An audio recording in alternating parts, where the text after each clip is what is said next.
아버지, 찬양과 존귀와 영광을 세세토록 받으시옵소서. 오늘도 우리를 그냥 두지 아니하시고 예배의 처소에 나와 만유의 주제에 창조주 하나님께 경배하게 하심을 진심으로 감사드립니다.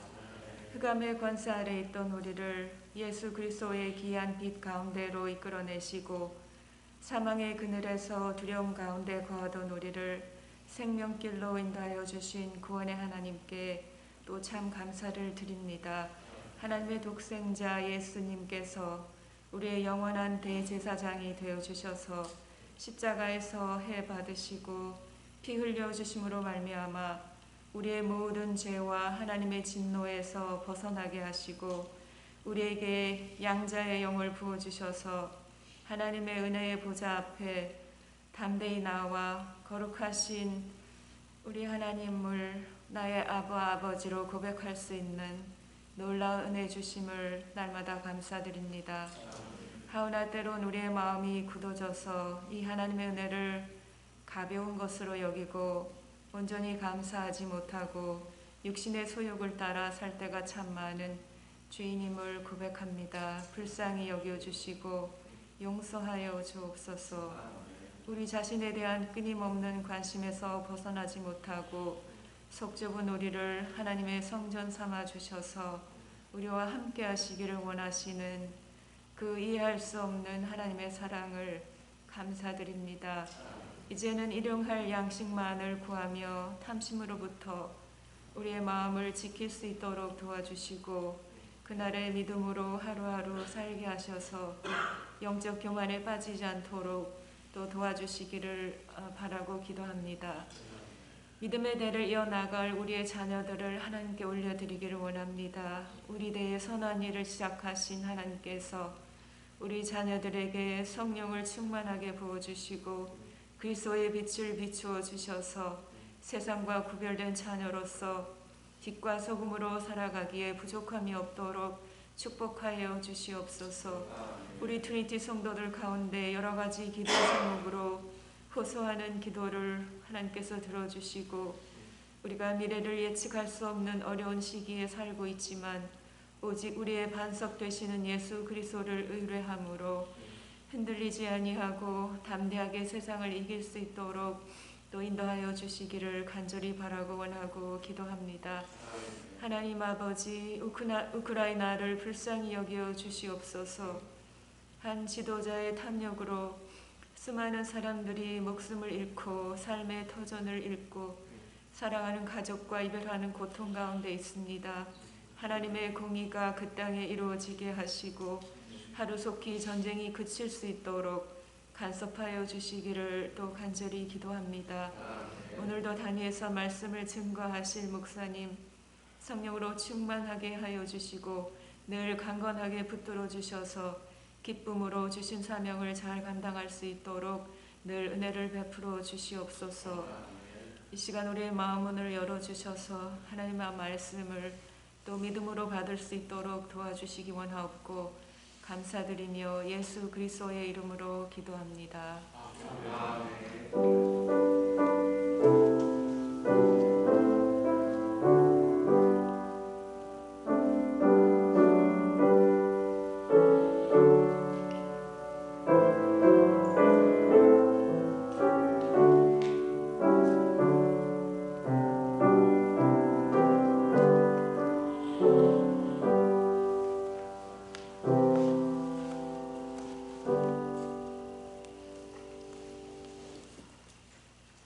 하나님의 말씀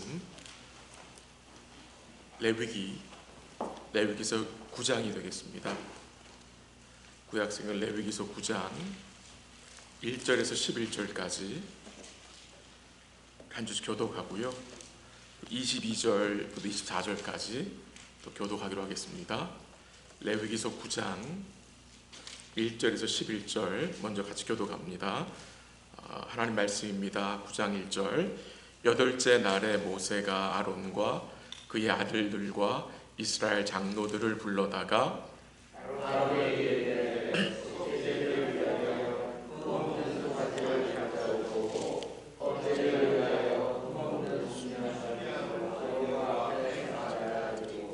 이스라엘 자손에게 말하여 이르기를 너희는 속죄제를 위하여 숫 염소를 가져오고 또 번제를 위하여 1년 되고 흠 없는 송아지와 어린 양을 가져오고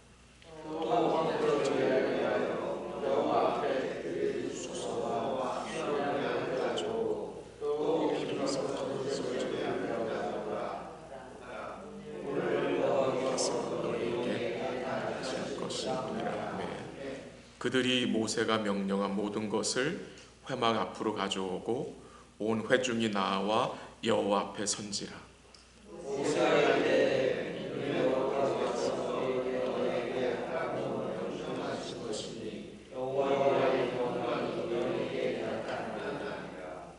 모세가 또 아론에게 이르되 너는 제단에 나아가 내 속죄제와 내 번제를 드려서 너를 위하여 백성을 위하여 속죄하고 또 백성 예물을 드려서 그들을 위하여 속죄하되 여호와의 명령대로 하라.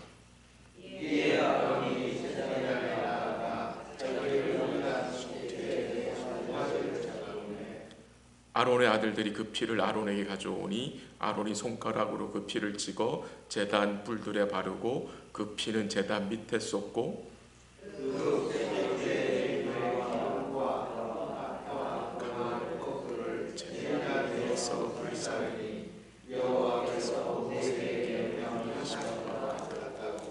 그 고기와 가죽은 진영 밖에서 불사르니라. 22절 갈게요. 20절 여러분 시작.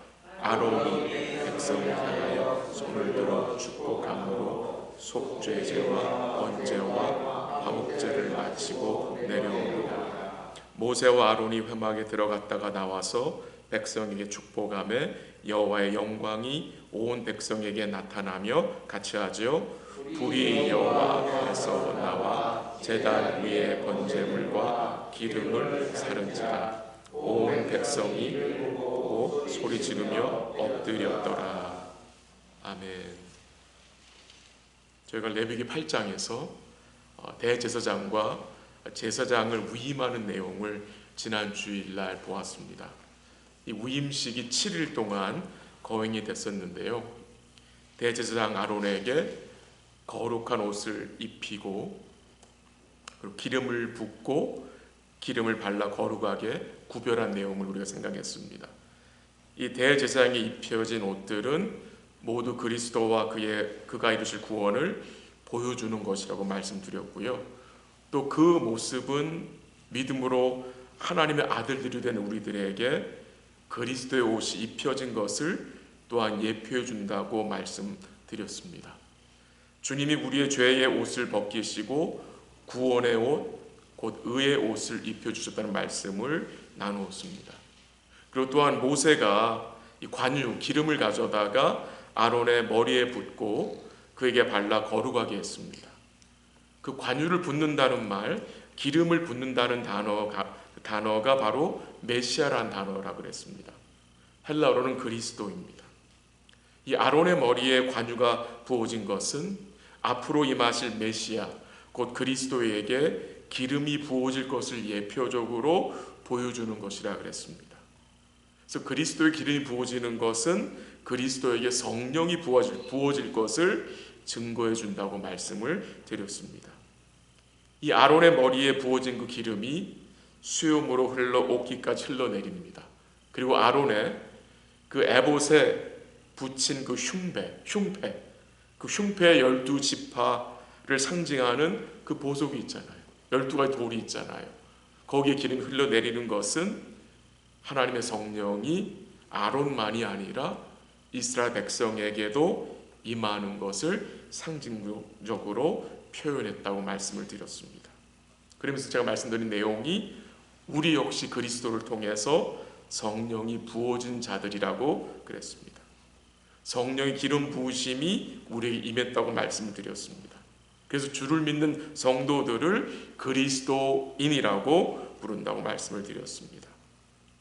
그래서 이 성령이 부어진 결과로 우리가 얼마나 큰 죄인인지를 알게 되었고 또 우리에게 얼마나 그리스도가 필요한지를 알게 되고 그를 붙드는 것이 성령 우리에게 임한 증거라고 말씀드렸습니다.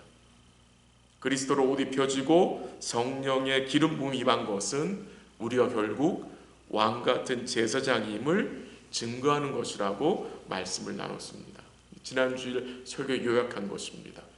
이제 그 부분과 이제 오늘 본문이 연결이 되는데요.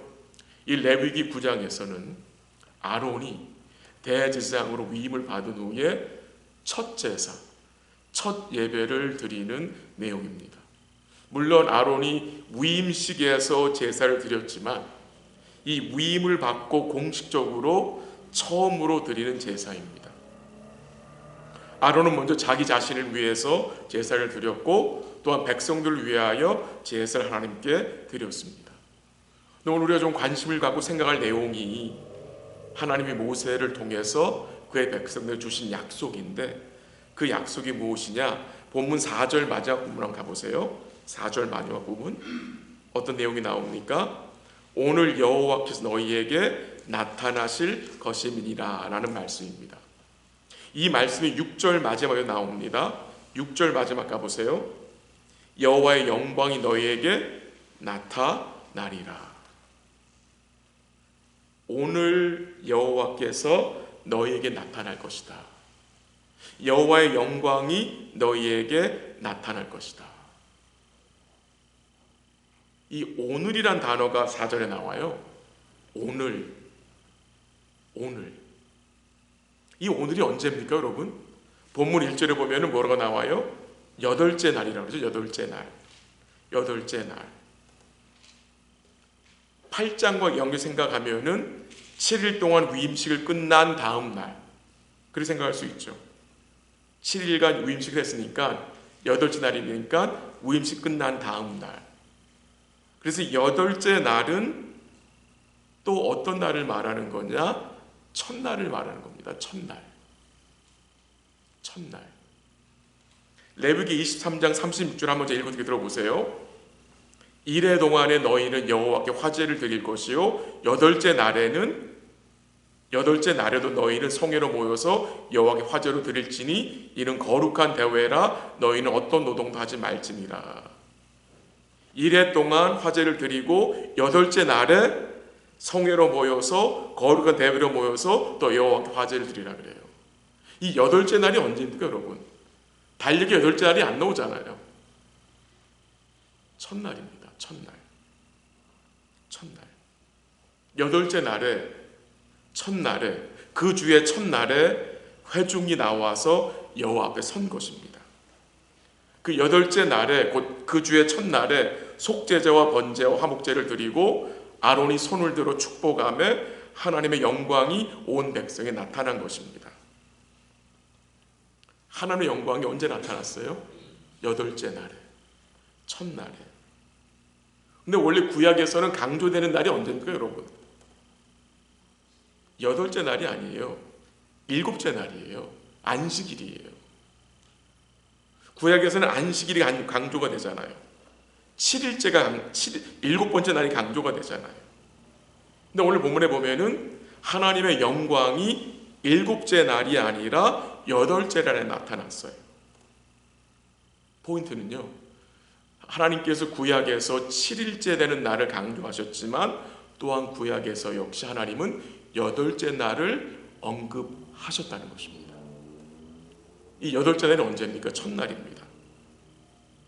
주일입니다. 주일. 신약적인 말씀드리면 첫날은 주일입니다. 여러분, 주님이 부활하신 후에 두려워하여 숨어있는 제자들이 언제 나타나셨죠? 나타나셔가지고 평강에 있을지어다 선포하셨어요. 그날이 언제였습니까? 안식 후 첫날입니다. 구약적으로 말하면 여덟째 날이에요. 안식일이 7일째 날이잖아요. 그러니까 안식일 다음이 여덟째 날 첫날이에요. 그러니까 주일에 주님이 나타나신 거예요. 우리가 복음서를 읽다 보면요, 마태, 마가, 누가, 요한 읽다 보면 이 안식 후 첫날이란 표현이 아주 여러 번 나와요. 근데 그날이 언제입니까, 여러분? 바로 주일입니다. 안식 후 첫날은 매주 첫날, 주일을 말하는 것입니다. 그래서 여러분과 제가 언제 만납니까? 우리가 여덟째 날에 만나요. 우리가 일곱째 날에 만나지 않아요. 여덟째 날, 그 주의 첫날인 주일날 만나서 하나님의 영광을 바라보고 하나님의 영광을 누리며 예배하는 게 언제예요? 매주 첫날 주일날 만나는 거예요. 왜? 금요일날 돌아가셨다가 첫날에 주님 부활하심으로 우리의 구원을 성취하심으로 우리가 첫날에 만나는 거예요. 이스라엘 자손들이 이 여호와의 말씀을 따라서 제사를 드릴 때에 하나님이 나타나시겠다고 말씀을 하세요. 모세를 통해서 약속을 하세요. 너희가 제사할 때에, 너희가 나의 말씀을 쫓아 예배할 때에 내가 나타날 것이다. 내가 강림할 것이다. 근데 우리 하나님께서 무엇을 통해서 나타나셨는지 그걸 우리가 좀 같이 살펴보기를 원해요. 먼저 이 여호와의 영광이 나타난다는 사건을 생각하면 여러분 머릿속에 한 사건이 싹 생각날 것 같아요. 어떤 사건입니까? 시내산 사건입니다. 시내산 사건. 그 당시 이스라엘 백성들은 여호와께서 시내산에 임할 때에 덜덜덜 떨었어요.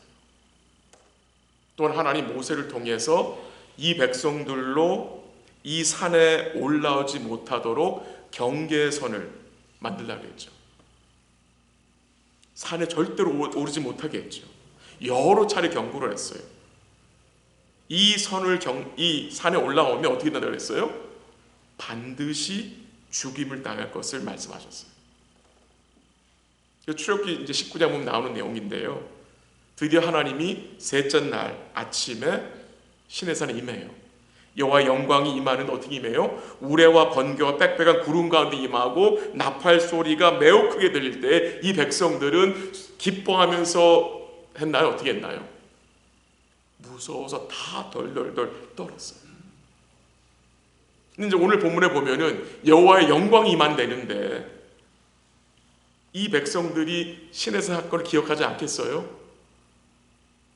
반드시 기억할 겁니다. 그때 그 두려웠던 일이 생각나지 않았겠습니까? 근데 오늘 본문에 보면은 이 백성들이 덜덜덜 두려워하는 모습이 나와요, 안 나와요? 안 나와요. 한번 가보세요. 24절 마지막 부분 가보세요. 레위 9장 24절 온 백성이 이를 보고, 그러니까 하나님의 영광을 보고 어떻게 했어요? 소리 지르며 엎드렸더라. 여기서 소리 질렀다는 말은 무서워서 소리 지른 게 아니에요. 영어 성경에 보면은 they shouted for joy라고 그랬어요. 기뻐서 외친 거예요. 너무나 대조가 되죠. 시내산 사건과 지금 여기 레위 9장의 사건이 너무나 대조가 돼요. 시내산에 여호와가 임했을 때는 덜덜덜 떨었는데 레위 9장에 여호와가 임하셨을 때는 이 백성들이 기뻐 외친 거예요. 기뻐서. 너무나 기뻐서 그냥 이 백성은 소리를 지른 거예요. 어찌 그럴 수 있습니까? 어떻게 그럴 수가 있어요? 시내산에서는 덜덜덜 떨었는데 여기에서는 기뻐 외쳤어요.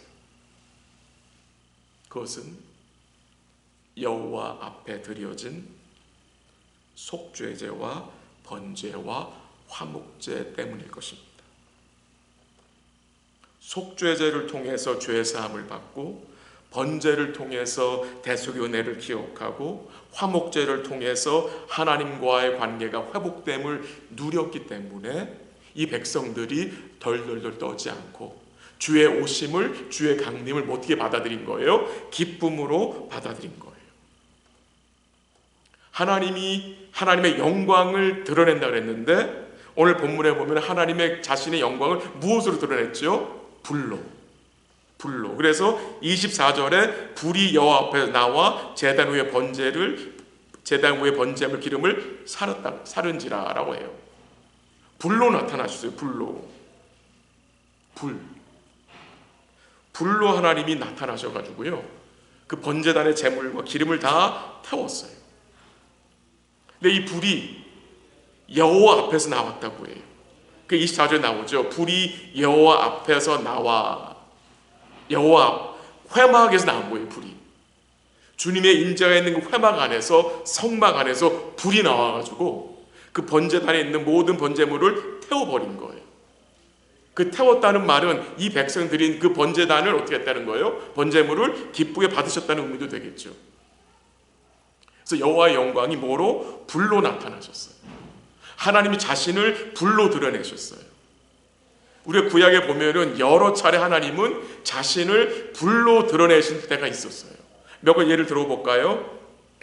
하나님이 아브라함과 언약을 맺으실 때 하나님이 뭐로 나타나셨죠? 횃불로 임하셔서 쪼갠 고기를 어떻게 하셨어요? 지나가셨어요. 횃불로 임하셨어요. 창세기 15장. 하나님 모세를 부르시다 어떻게 나타나셨죠? 광야의 떨기나무에 불로 임하셨어요. 솔로몬 왕이 성전을 완공하고 하나님 앞에 번제물과 제물들을 드렸을 때에 하늘로부터 뭐가 내려왔어요? 불이 내려왔어요. 그래서 그 불이 번제물을 사르고 여호와의 영광이 성전에 가득했다고 했어요.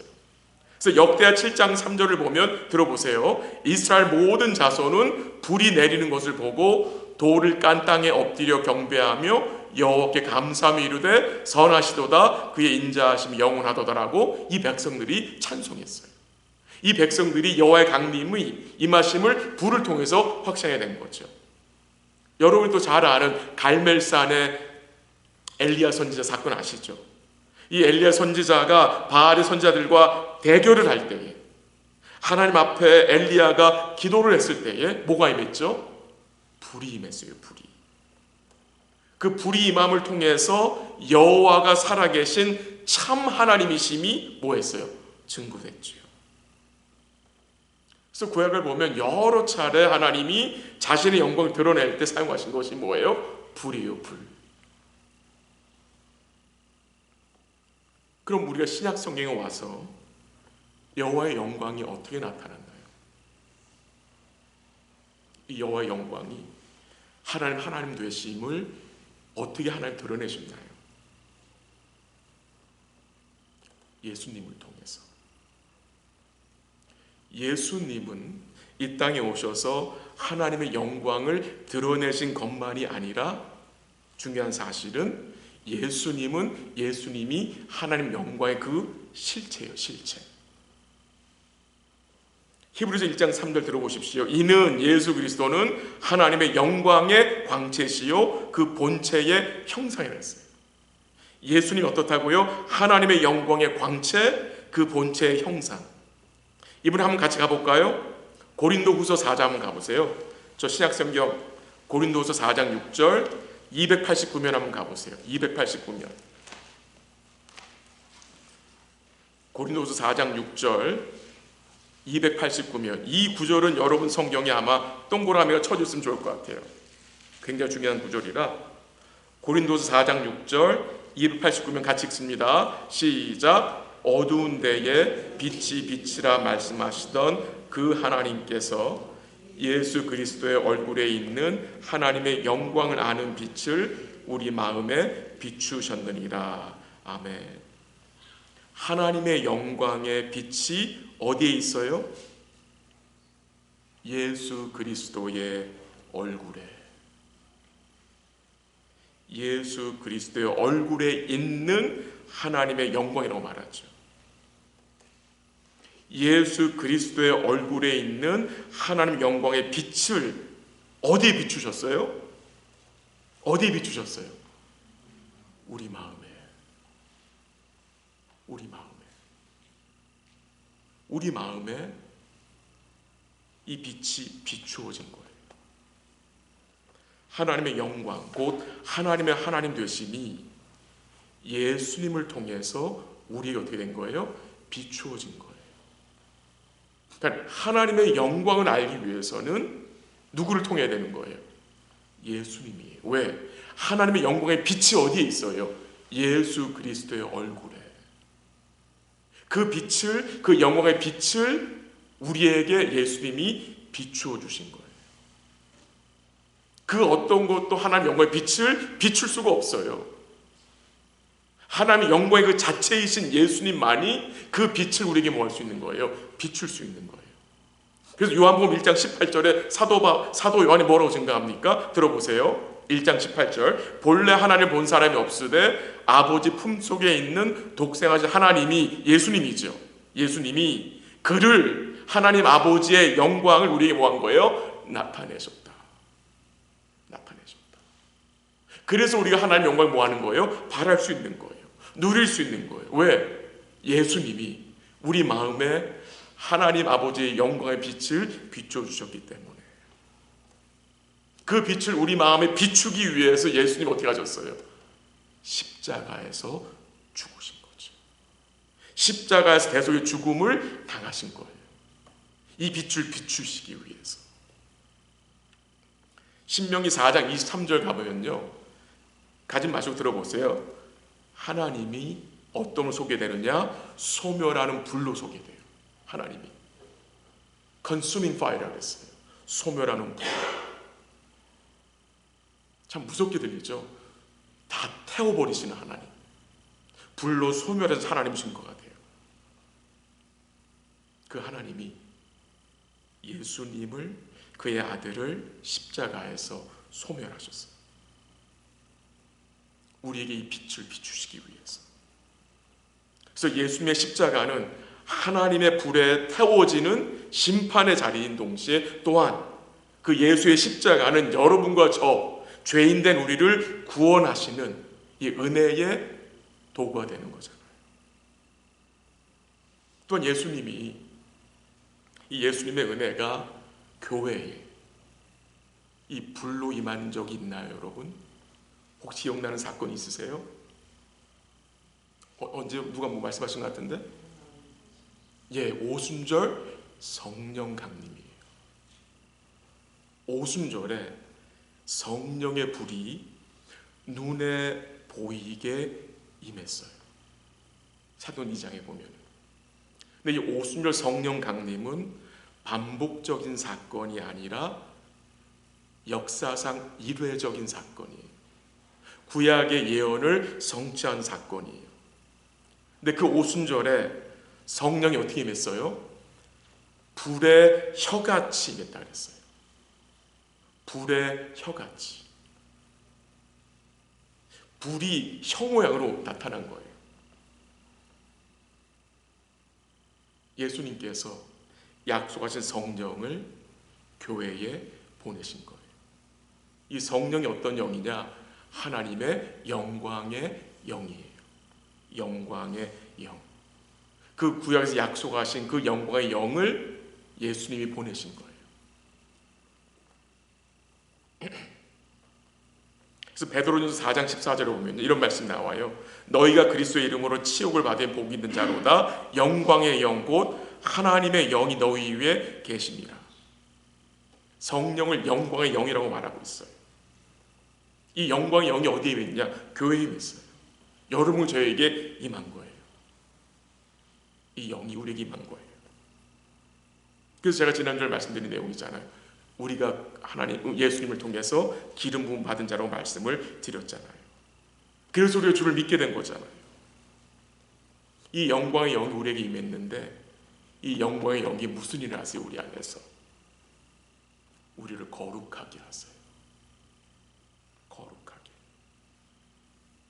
이 영광의 영이 주의 말씀을 통해서 우리 안에 죄를 모아세요.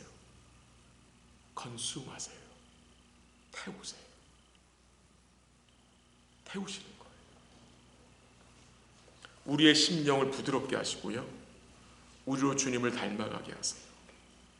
그리고 이 성령이 말씀을 통해 우리의 생각을 어떻게 하세요? 바꿔가세요. 그게 변화거든요.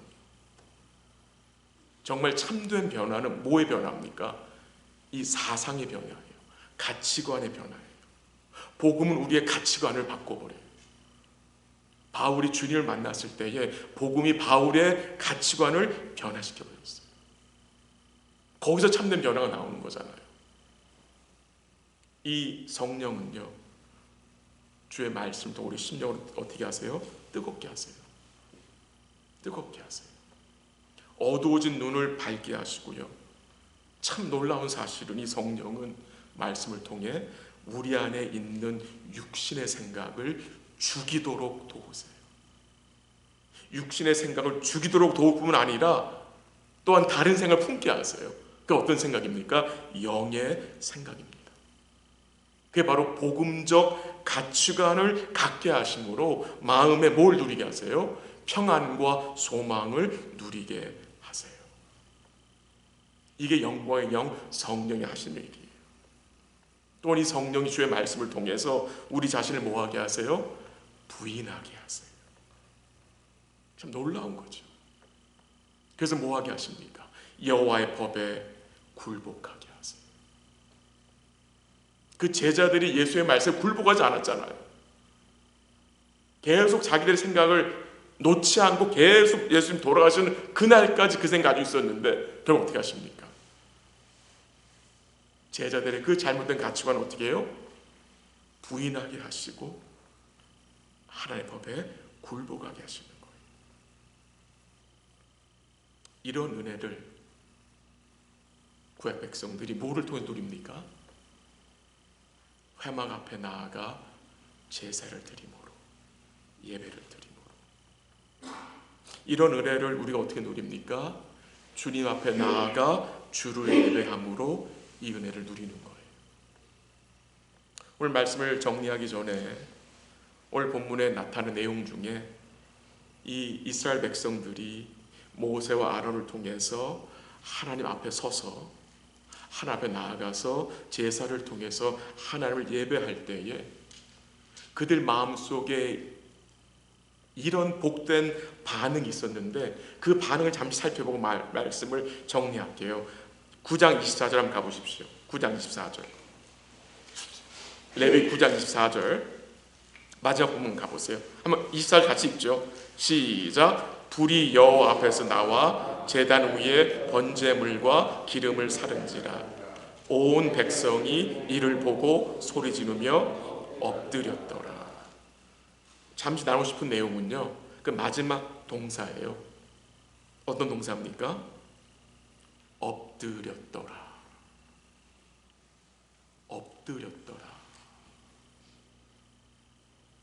이 백성들이 하나님 앞에 제사를 드리고 하나님 앞에 예배를 드릴 때에 하나님의 은혜를 주셔서 이 백성이 어떻게 했어요?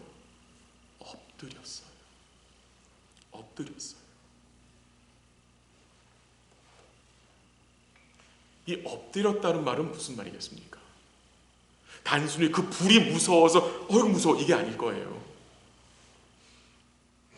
이 엎드림은요, 이 엎드리면 죽게 엎드린 거예요. 그 말은 주를 높이고 자신을 뭐 하는 거예요? 낮추는 거예요. 이 엎드림은 주를 경외하는 엎드림이에요. 주님은 이 엎드림을 기뻐하세요. 이 주께 엎드리는 것이 주님이 기뻐하시는 믿음의 자세예요. 이 주께 엎드림은요, 결국 뭡니까? 우리의 마음의 무릎을 주님 앞에 뭐 하는 거예요? 꿇는 거예요. 우리 사랑하는 성도들이 제가 더욱 주께 엎드릴 수 있도록 기도해 주시기를 부탁드립니다. 이 이스라엘 백성들이 광야에서 하나님을 계속해서 뭐예요? 거역해요. 하나님 믿지 않아요. 에브리데이 기적을 경험하는데도 하나님 믿지 않아요. 6일 내내 만나가 임하는데도 그거를 먹으면서도 하나님을 믿지 않아요. 그래서 하나님 어떻게 하세요? 내가 이들을 멸하겠다 했어요. 하나님이 모세에게 내가 이 백성들을 멸하겠다고 말씀하셨어요. 여러분 그때 모세가 어떻게 하셨죠? 어떻게 반응했죠 모세가? 한번 가볼까요? 이것만 찾고 마칠게요. 신명기 9장 25절.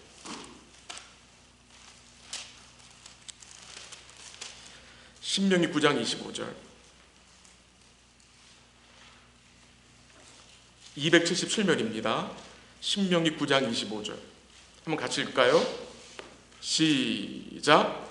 그때 여호와께서 너희를 멸하겠다 하셨으므로 내가 여전히 40주 40야를 여호와 앞에 엎드리고. 여호와께서 이 백성들을 멸하시다고 말씀하셨을 때에 여러분 모세가 어떻게 반응했어요?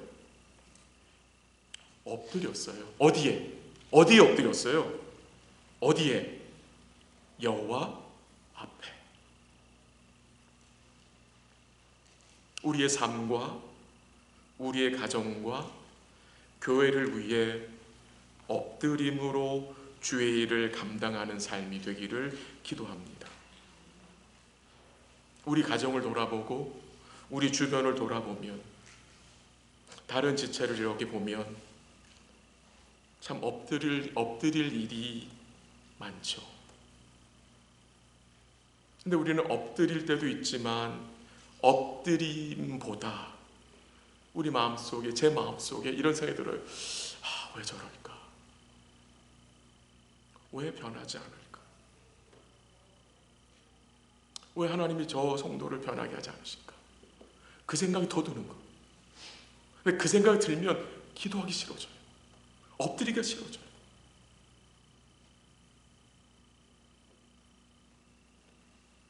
근데 그 마음이 바뀌어야 돼요. 저는 그 신명기 9장 25절에서 참 도전이 됐던 말씀이 있어요. 어떤 말씀일 것 같습니까, 여러분? 신명기 9장 25절에서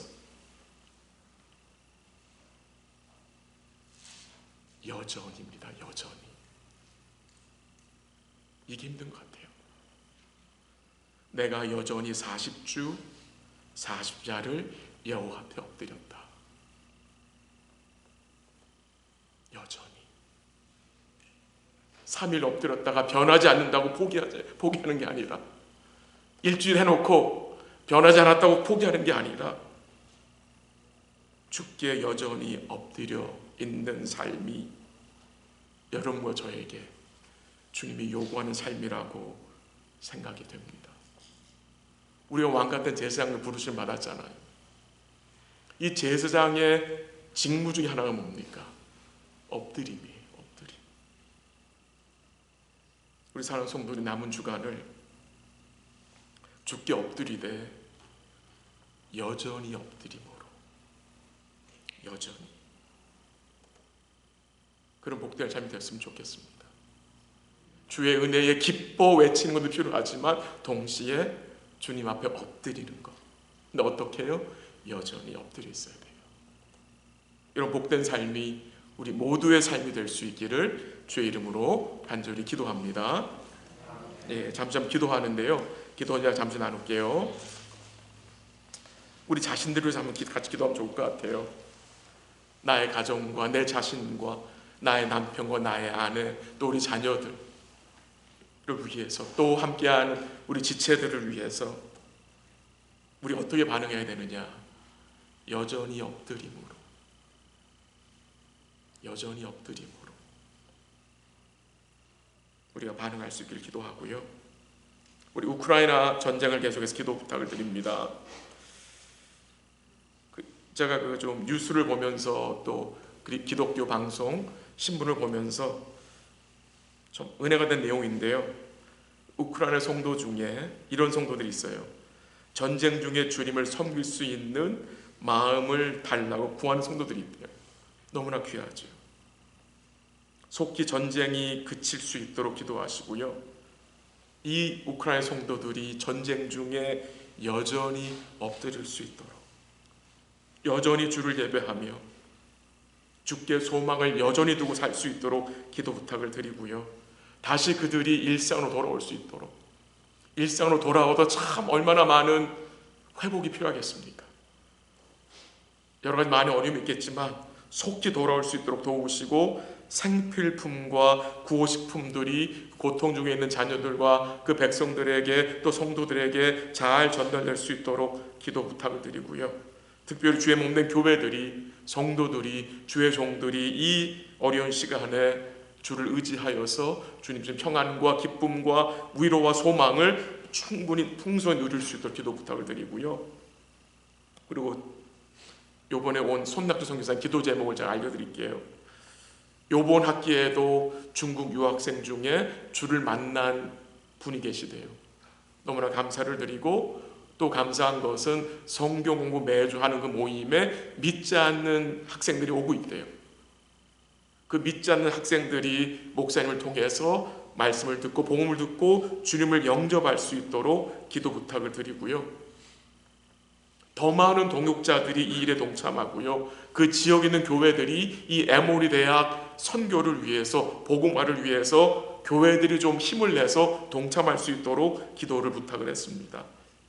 기도해 주시고, 선교사님 가정, 목사님 사모님과 자녀들이 고생을 많이 하셔서 코비드가 다 감염이 돼가지고 많이 힘들었다는데 지금 많이 좋아졌지만 영육간에 강건할 수 있도록, 사명 잘 감당할 수 있도록 우리 에모리 대학의 우리 손낙준 선교사님과 그 가정을 위해서 같이 한번 기도하고 제가 마무리 기도하도록 하겠습니다. 같이 기도하겠습니다.